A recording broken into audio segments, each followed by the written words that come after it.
You ever wonder why some super talented people just fizzle out, while other people who maybe don't seem to have that same raw ability go on to do incredible things? I mean, you see this paradox everywhere, right? In sports, in business, in the arts. So what is that secret ingredient? What's the thing that separates the people who make it from the ones who could have? Well, let's get into it, because the answer might surprise you. Okay, so first up, we've got to tackle this huge myth that our society is just, well, obsessed with. And that's the idea that raw talent is everything.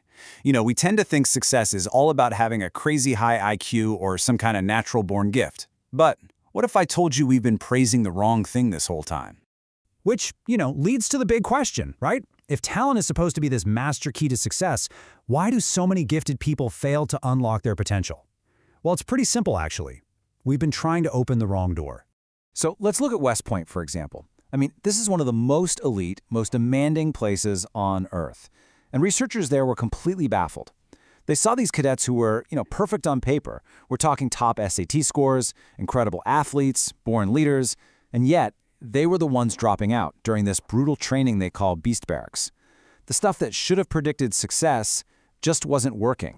And this quote from Will Smith, oh man, it just absolutely nails it. He's not saying he's the most talented guy in the room. What he is saying is that he's not afraid to just grind. It's like talent might get you a faster car, but his willingness to stay on that treadmill, to just refuse to be outworked, that's the fuel that wins the long race, every single time.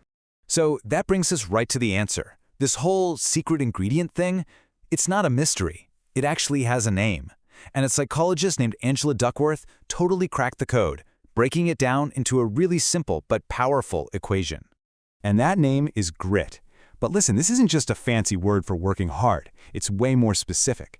It's this special mix of passion for what you're doing and the perseverance to stick with it. We're not talking about a week or a month. We're talking years.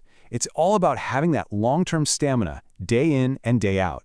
So how does this all add up? Well, Duckworth laid it out with a really cool formula. Here's the first part. You take your talent, whatever you're naturally kind of good at, and you multiply it by effort. And what does that give you? Skill.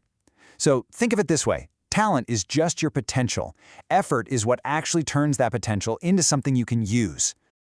Okay, but here's where it gets really interesting. Now you take that skill you just built and you multiply it by effort again, and that's what leads to real achievement. Did you catch that? What's the one thing that showed up in both equations? Effort. It's like the supercharger for success. It shows up twice. And that is the core idea right there. As Angela Duckworth says, our potential is one thing. What we do with it is quite another. Effort counts twice. First, it turns your raw talent into usable skill, and then it takes that skill and turns it into actual results. It's the reason why that old saying is so true. Hard work beats talent when talent doesn't work hard. All right, so we get it. Grit is a huge deal. It's a total game changer. But can you actually get more of it? Or are you just kind of stuck with what you've got? Well, here's the best part.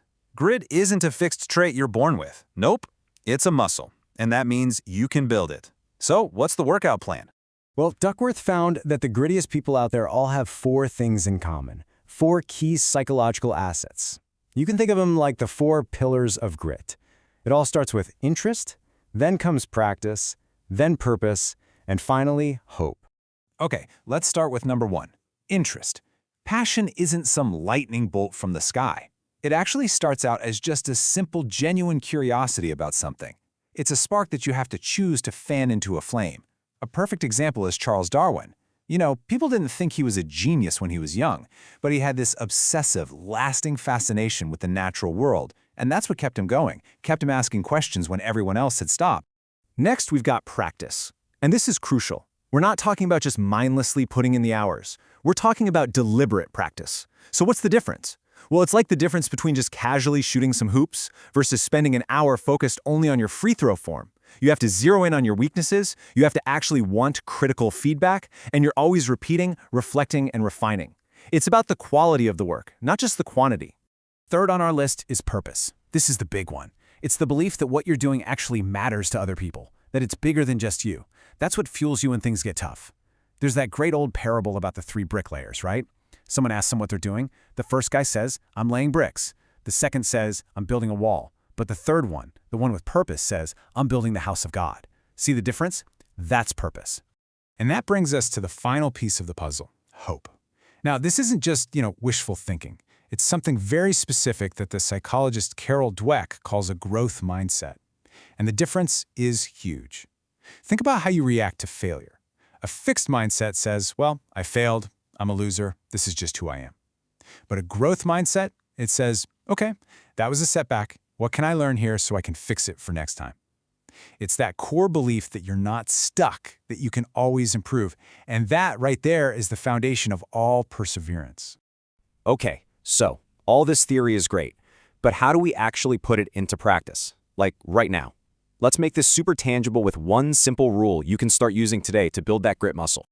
It's called the hard thing rule, and it sounds simple, but trust me, it's powerful. Step 1.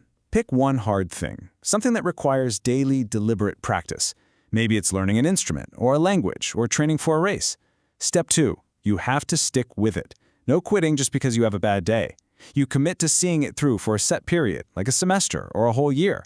And that last part is key. Pushing through that discomfort, that is the exact moment you are building grit. Because at the end of the day, understanding grit is one thing, but actually building it is a whole other ballgame. It really just comes down to that simple loop: pick a challenge, commit to the practice, and persevere. So I'll just leave you with this one question to think about. What will your hard thing be?